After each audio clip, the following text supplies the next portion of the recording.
Welcome to selfdiscoverymedia.com, where we discover the communities that are making a difference in the lives of others. Our self-discovery is something we are all making on our life's journey. Here you will find the people that will be your guidance, that will be your inspiration, that will be there for you in support on your journey of life. Do enjoy. Our next show is...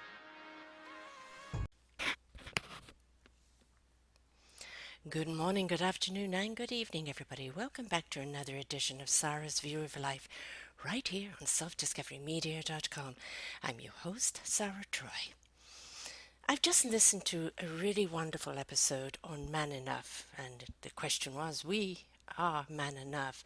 But it was about, four celebrities, and each very successful in their own lives, talking about communicating with one another, being able to open up what is a man, the stereotype of what a man should be, as opposed to, identifying what a man really is, and how to articulate that, how to discover that. We have so many expectations on men, and we wonder why they can't speak with us, and most of the time it's because they can't even speak with one another. To be vulnerable, to open up, to speak about their feelings or their fears or their worries is always something that makes them feel less of a man, or that they're going to be judged, that they're not man enough to handle the situation, and they're meant to handle it all on their own. And I feel this is one of the huge problems that we have in society, is that we don't teach our men, we don't teach our boys how to speak with one another. We as women don't find it hard to open up and speak about our feelings, to be vulnerable with one another, to call each other out, to speak open and honestly, to laugh, to cry, to dance, to shout, to do everything together. We will do that. We empower each other to do that. And if we're not, then there's something wrong with the situation, because that's what camaraderie is, that's what friendship is, that's what sisterhood is. And we can have that with men as well if they are willing to open up with us. But it's not a question of willingness, it's a question of them just don't know how. They've been taught, the John Wayne stereotype, toughen it up, I'm going to deal with it on my own. The Rambo, I'm going to box it out in the ring. The Donnie DeMarco's a shoot it all out. The thing is, what we've taught men to do with their feelings is to use violence. Violence against one another, violence in sports, that taking out a gun and shooting somebody is making you a man. And we haven't taught them the greatest gift of that beautiful inner vulnerability of being open, honest, authentic with who they are is the greatest power they will ever have. Why is this? When did it start happening? Has it always been there? As one of the gentlemen mentioned, that he's from Eastern Europe. So it was about,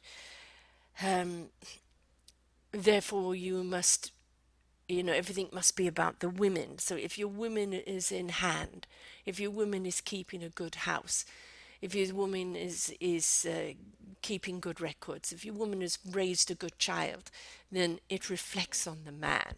The man's done the right job, where the women are doing all the work, but it reflects on the man's image.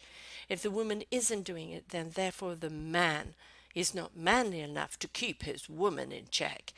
So outdated thinking and desperate need of certain men in certain cultures to hold on to this, because they are too scared to man up enough to say, I have a feminine side. It's not all testosterone. That testosterone can be really detrimental to your health and to your well-being if you stay in that state of being all the time. It is imperative that you get up and get out, to be vulnerable, to seek that feminine side. It does not make you gay. And if you are gay, so what? You're going to embrace your masculine side as well. We as women embrace our masculine side. We have it. You call us butch when we do that, or lesbian, or tomboys. But really, all it is just embracing that masculine power that's within us. But never underestimate the power of a woman and the power that she has, the empowerment that she has, and what she is capable of doing. Because believe me, a woman has a great deal of empowerment. It's not a mistake that women go through the birthing situation, the carrying of the baby, the menstrual, the everything else, the menopause.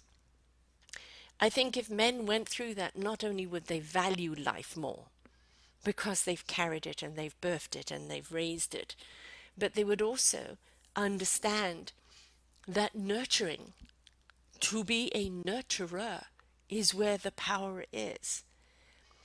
I have a wonderful show out this week with a lady called Brenda, and we're talking about human traits. We're talking about how we communicate with one another. And the beauty of it is, Brenda Batista, and it's know yourself to lead yourself. And it's the beauty of this particular show is that we do talk about those personality traits, those ways we communicate. And 43% of the population, the world's population, are nurturers. And they're not all women, but they are predominantly women. Why? Because we have always been nurturers. But when you see a woman become a warrior, a soldier, she's got to be butch, she's got to be lesbian, or she's got to be like one of the guys. Why can't she not be feminine and a warrior as well? Look at Wonder Woman, for instance. We have these images in our head, and those images are there because somebody has dictated them. And in that dictation, it has told us that we have to be. And if we're not, then there's something wrong with us. That's a whole load of balderdash.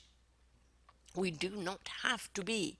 We are designed to be both sides of the equation, feminine and masculine.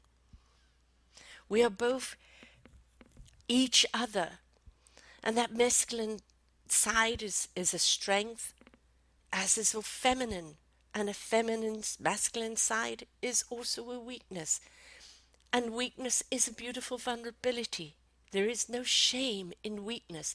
There is no shame in saying, I can't cope with this, or I can't do that, or I don't want to do that, or it's against my very beingness to do that. That, to me, is empowerment, is power. To stand up from your core of yourself and to say, I am unwilling to do that because it's against the core of me, not the image of me, not the doctrine of me, the historical image portrayed upon me, but because it is my principle from my heart and my soul. I will not kill. I will not abuse a woman. I will not abuse a child. I will conduct my business with integrity. I will not cheat another person because it's against my principles. Now, we see this in religion. People get very principled in religion, but then that religion becomes misconstrued because put religion along with masculinity, and suddenly they think they're in charge. That they're the be-all and the end-all, and what they say is it.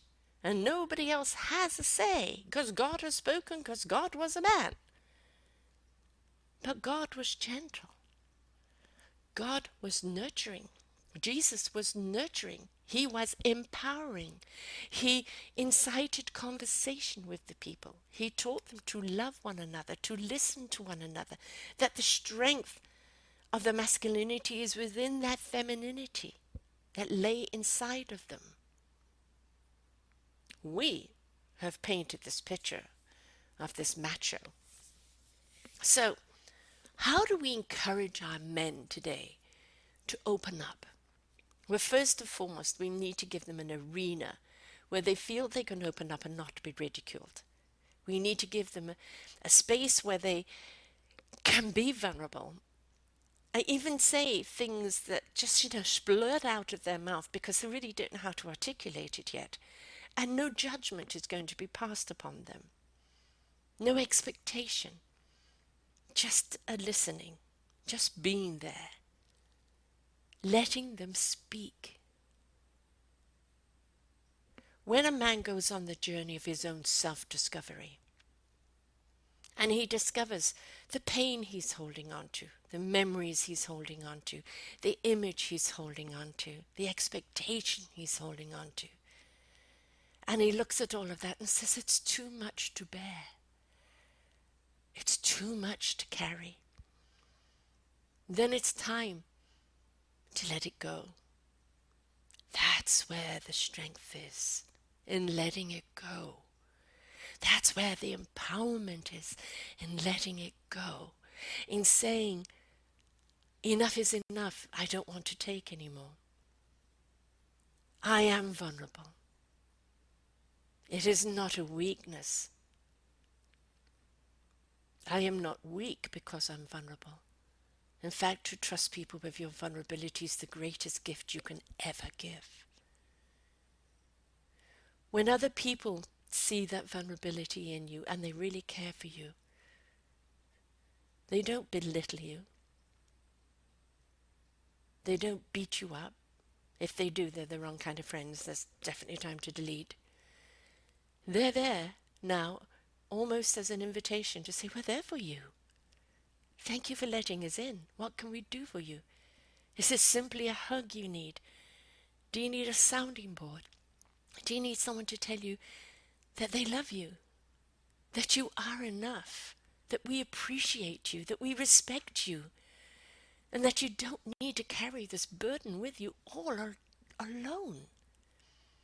How about we turn around to our men and we tell them that? You don't need to carry this burden all alone. How about as women, we say, we are your equal. We are your equal. We have this gift, you have that gift, and together we have these gifts. And there is nothing that we cannot achieve together. Somebody put a bunch of fruit at the bottom of a tree and told a tribe of children, the first one who gets to all of that fruit, they can have it all for themselves. And the children went hand in hand, holding on to each other's hands, and ran towards the tree. And they all partake of that fruit. And the guy said, but why do you do that? One of you could have had it all. And they said, how can we enjoy the fruits if others are sad? As human beings, we want to make people happy. We want to know that the impact of us and who we are and what we're doing is making someone happy. We want to know that that impact is making a difference in other people's lives. It gives us purpose. It gives our lives meaning. It shows us we're on the right track. It shows us that we are contributors and not leeches on this planet. But we don't need the macho. Oh yeah, it's all very sexy in movies. Just the macho go like the silent type. Just takes out the gun, boom, boom, boom. But you know what? He'd be more of a hero if he talked it out. If he let it out instead of shot it out. We desperately want to talk to men. We desperately want that conversation. But we know that you feel uncomfortable when we talk about our own feelings because you don't know how to deal with your feelings. And if you dealt with your feelings and you're open and honest to really sharing with us, then we feel safe enough to talk to you. Let us let go of that past image. The John Wayne type, the Clint Eastwood type, the Rambo type. Let us look at the beautiful vulnerability. You know, even in the Black Panther, the Panther himself, although he was strong and he was principled, he had his weakness. He had his love. He had his insecurities. He had the burden of the people. He had the fears. Could he live up to it? But he had strength around him that loved him for who he was, not what his title was. And that when he was beaten down, the loss of him, although temporary, was something that shattered them. Because yes, he held everyone together, but because they'd lost someone they loved. We look to our fathers, to our brothers, to our lovers, to our husbands. And they very often are the breadwinners because the women are at home raising the children. I'm a big advocate of staying at home and raising your children. Very often we can work from home now. Work part-time until the kids go off to school where you can work longer hours, run your own business, or even within other work, you can work at home. And that way it's much easier to balance the work and the family life. But when the husband gets home, it's not like, oh, I've had a long day, I want to put my feet up, where's the beer, where's dinner? Very often the woman who has small children, she needs conversation, sentences put together instead of goo-goo gaga all day. And it's good for the husband to come home and go, okay, can I cook, or can I wash up, or can I bathe the babies, or can I do this and that? I co-parent. If everybody co-parents together, then they get to sit down and be together, even if they're tired, even if they don't want to talk about their day, or they do, but just be together because the burden isn't on one person. I was made to feel guilty that I stayed home to raise my children. I do not feel guilty for staying home to raise my children because it was a 24/7 job. I was on duty through the night, I was on duty through the day. I had a couple of hours in the day where I could maybe meet someone for lunch before I had to pick up the kids. Then there's grocery shopping, there's laundry, there's ironing, there's cleaning, there's the homework, there's getting them to bed. And very often, the husband would come in at all hours and everything was done. So, I loved the fact that I stayed home. He was the breadwinner. It was difficult because I had no independence, and I certainly had no financial independence. And that is something that we can't do. We can't have the main earner lording over the person who's staying home to raise the kids. If the job should so be that way. If it is the woman with the higher power job and the man wants to stay home, kudos, kudos, kudos. Same thing though. You pay the spouse who is at home raising the children. They're entitled to that money too. I once gave my husband a bill. Housekeeper, shopper, daycare, babysitting, all of the stuff that a woman does. Oh yeah, sex goddess, all of that thrown in there. Looked at the bill and went, oh my God. And I said, yeah, if you had to subsidize me, pay for someone else to come in and do the work I do, this is how much it would cost. And when we look at things in numbers, and we suddenly realize, oh, I guess you are doing a lot of work. If a woman chooses to work from home so that she could be around to help to raise the kids, it's still the same thing. Whoever's coming home, who's worked the 9-to-5 job, you're coming home to be a co-parent. If there's something that you don't like that's going on, or something you're feeling frustrated about, don't let it build up. Don't let it ferment, because it will grow into a monster all out of proportion, and then you will let it loose on your spouse, and the next thing you know, there's ugliness there, and words said that you can't take back, and there's a huge crack in your relationship. So it is essential that both men and women have friends that they can talk it out with.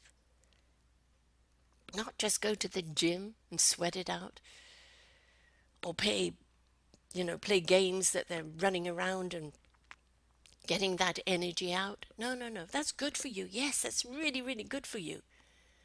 But you've got to be able to speak it out. Because if you don't speak it out to someone, you're going to shout it out at the wrong person. And then there's going to be hurt and pain. And then there's going to be guilt. And then there's going to be the protection of that guilt. And it's an onward spiral that just keeps going down until everything is shattered and cannot be repaired. So men, it's okay to share your feelings. Now I know some people have watched The Bachelor of the last season, Katie's season, and there was a guy there that opened up and gave his feelings, and she had rather a blank look on her face. Well, part of it is contractually, she can't say too much, but maybe when he said that, she realized she didn't feel the same way, but he, instead of kind of going gently, he blew up, and he ended up walking out on her. And that is because his feelings, A, weren't reciprocated, but he felt almost a fool for being vulnerable. He felt that he had shared his vulnerability and that it should have been shared back, and when it wasn't, he felt affronted. It kind of was an attack on his masculinity. When we give our love to someone and they don't receive it back, they don't want it, or not in the same way, we can't blame the other person. It's how we feel. Maybe they don't know yet how they feel, or they don't feel the same way, and that's okay. But it's still good on you to be vulnerable, but don't backpedal. Don't get defensive. This wasn't a weakness of yours. This was a beautiful vulnerability that just wasn't reciprocated because it couldn't be. That honesty could not be shared. You do not want somebody coming back and going, "Oh, I love you too," and only saying it just to say it because they feel obligated, rather than somebody saying it because they truly do believe it. We have a long way to go in society to find the balance. We blame men for a lot. And a lot of it is the lack of communication. We blame the fact that they can't open up. Or there is the stereotype of men versus women, the jocks, Mr. Macho, I'm in charge. Also, a point that was brought up in this wonderful conversation, which I do hope you see, I have it here on the posting. We are Man Enough on Facebook. The beautiful point is that girls can look in each other's eyes and hold the stare for a long time. And it encourages people to be vulnerable and to really speak their truth. But when a man looks into a woman's eyes, it can turn sexual. So when he looks into another man's eyes, he kind of suddenly gets conscious, oh God, is it coming across sexual? Instead of just open and honest. So there's a lot of stigmas and there's a lot of crap that's been put in the way of just simple, open, honest conversation. And I think every guy should have this open, honest conversation with their father. No blame, no shame. The fathers were brought up the same way. And I think it's that time to be open. And say, because you were closed off, I'm closed off, let's try opening up. And let me understand, where it is that you came from or why you do what you do. And let me understand what is in me is the repetitive cycle that I need to delete, that I need to change. Don't be afraid of change, men. Women, don't be afraid of encouraging your men. Not demanding, not pushing, not being bossy, but encouraging them. Because when we encourage them and support them through this journey, they actually become this wonderful human being that has the yin-yang of both their feminine and masculine side, and they feel so well balanced, and they feel so in their truth, they feel so empowered that they really do feel they can really make a difference in the world. And they can, and they are, because of that beautiful openness of the gift that lays inside of them, the personality trait that lays inside of them. Maybe they are one of those 43 nurturers, 43% nurturer, and they want that nurturing to come out. And they've been too scared to let that nurturing out because it could be perceived as homosexual. Oh, what a hang up we have on that.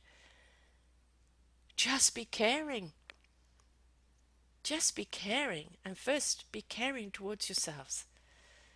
So to all the men out there, the brothers, the fathers, the grandfathers, the uncles, the single, you're not alone. You don't have to be alone, and you don't have to carry this burden any longer. It's all right. It's all right to share.